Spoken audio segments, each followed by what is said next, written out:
दोस्तों अगर आप गौर करें, इस धरती पर करोड़ों नहीं बल्कि अरबों लोग नमाज में क़याम करते हैं, रुकू करते हैं और सजदे में अपनी पेशानी, अपना माथा ज़मीन पर रख देते हैं। पीर जुल्फ़कार अहमद नक्शबंदी, जिनकी हाल ही में वफ़ात हुई, सुनिए अपने बयान में किस तरह वो नमाज पर जोर देते हैं।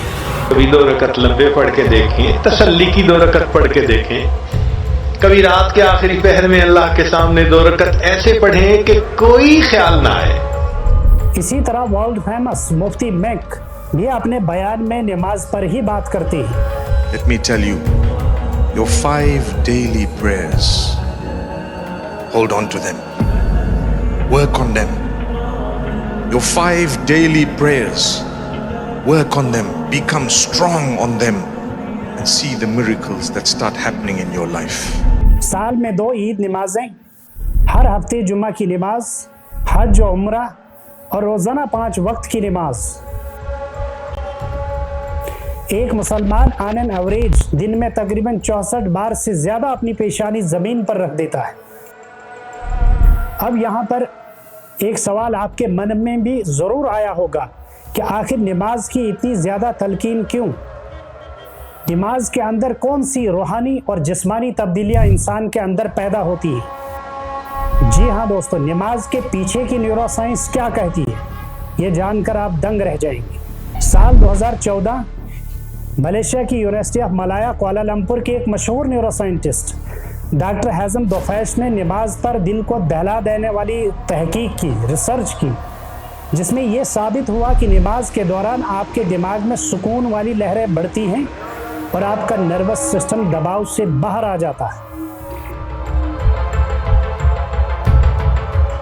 दोस्तों दुनिया के बड़े बड़े साइंटिस्ट, साइंसदान इस बात पर गौर कर रहे थे और ये सवाल उनके दिल में खटकता था कि जब आप नमाज में अपनी पेशानी, अपना माथा ज़मीन पर रख देते हैं और ज़ुबान खामोश मगर दिल बोल रहा होता है, तब आपके दिमाग के अंदर क्या बदल जाता है, कौन सी चेंजेस दिमाग के अंदर पैदा होती है। नमाज कोई एक अमल नहीं, ये नमाज में की जाने वाली हरकत, आपकी सांस, लफ्ज़ और आपकी नीयत सब एक साथ है। दोस्तों 2014 में डॉक्टर हाज़िम दोफैश ने दिमाग को EEG मशीन के साथ जोड़ा और एक हैरान करने वाली हकीकत सामने आई। अपने एक रिसर्च आर्टिकल में वो लिखते हैं, सलाह significantly increases alpha brain wave activity, मतलब नमाज के दौरान आपके दिमाग में अल्फा ब्रेन वेव एक्टिविटी बढ़ जाती है।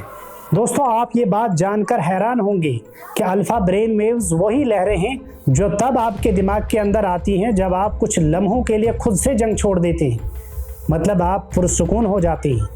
यानी इन वेव्स से आपका दिमाग पीसफुल, पुरसुकून और हल्का हो जाता है।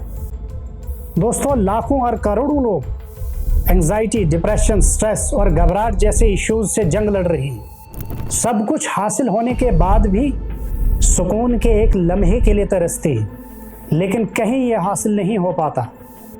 आज दुनिया मेडिटेशन, योगा, फिजिकल एक्सरसाइजेस की बात कर रही है, लेकिन एक मुसलमान के लिए अल्लाह का हुक्म है कि दिन में 5 नमाजें अदा करे। सुब्हानल्लाहि हीन तुमसून व हीन तुस्बिहून वलहुल हम्दु फिस समावाति वल अर्दि व अशिय्यन व हीन तुज़हिरून, जिसमें ये सारी चीज़ें एक साथ होती हैं। दोस्तों डॉक्टर हाज़िम दोफैश की इसी रिसर्च में दिल की धड़कन, मतलब हार्ट बीट नापी गई और रिजल्ट क्या आया सामने। सलाह is associated with increased parasympathetic activity, और पैरासिम्पैथेटिक एक्टिविटी नर्वस सिस्टम का वो हिस्सा है जो जिस्म को सुकून, आराम और बहाली, मतलब रेस्ट एंड रिकवरी की हालत में लाता है। ये वो निज़ाम है जो जिस्म को कहता है कि तुम महफूज हो। Whenever he prays, he gets the feeling of satisfaction, of fulfillment. और यही वजह है कि नमाज के बाद सांस गहरी हो जाती है और दिल हल्का महसूस होता है। शायद इसीलिए गम में, परेशानी में सबसे पहला ख्याल नमाज का ही आता है। दोस्तों आपने भी ये बात नोटिस की होगी कि नमाजी के चेहरे पर नूर और खुशी की झलक नज़र आती है, जबकि बेनमाजी के चेहरे पर हमेशा غم اور پریشانی کا بادل چھایا رہتا ہے۔ یہ ہے نماز کا کمال۔ نماز کے ہر رکن میں اللہ نے ہزاروں لاکھوں روحانی اور میڈیکل بینیفٹس چھپا رکھے۔ دوستو، سال 2019 میں سائنسدانوں نے صرف سجدے کو پرکھا۔ وہ لکھتے ہیں کہ prostration causes measurable changes in prefrontal brain activity, یعنی سجدے کے دوران آپ کے دماغ کے حصے پری فرنٹل برین میں بہت زیادہ چینجز آتی ہیں، اور پری فرنٹل برین آپ کے دماغ کا وہ حصہ ہے جو آپ کے غصے کو روکتا ہے، خوف اور ڈر کو سنبھالتا ہے اور آپ کو انسان بناتا ہے۔ صرف 10 یا 20 سیکنڈ کا سجدہ اور آپ کے دماغ کا کنٹرول سینٹر واپس سانس لینے لگتا ہے۔ دوستو، نماز پڑھنے کے لیے نیت یعنی ارادہ اور دھیان کا ہونا بہت ضروری ہے۔ سنیے علماء اس کے بارے میں کیا کہتے ہیں۔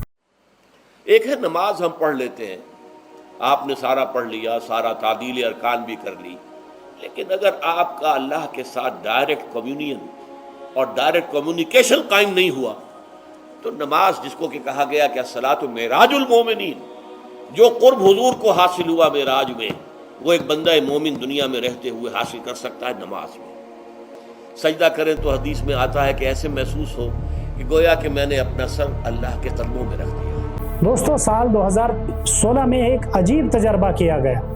کچھ لوگوں نے صرف حرکات کی نقل کی، مطلب نماز کی فزیکل موومنٹس کی میمیکری کی، اور کچھ لوگوں نے دل و دھیان سے نماز پڑھی۔ اب سنیے اس کا رزلٹ کیا نکلا۔ ایکچوئل صلاح produces higher gamma brain activity than mimicked movements, مطلب جسم جھک سکتا ہے مگر دماغ تب بدلتا ہے جب آپ کا دھیان صحیح ہو اور آپ کا دل بھی جھکے۔ دوستو، سائنس کسی کو نمازی نہیں بناتی ہے، لیکن سائنس یہ بات مان لیتی ہے کہ نماز آپ کو انسان بناتی ہے۔ جب دنیا شور مچائے، نماز خاموشی سکھاتی ہے، اور شاید اسی خاموشی میں دماغ کو شفا ملتی ہے۔ آج کے اس ویڈیو سیشن میں بس اتنا ہی، ملتے ہیں اگلی ویڈیو میں، تب تک کے لیے خدا حافظ۔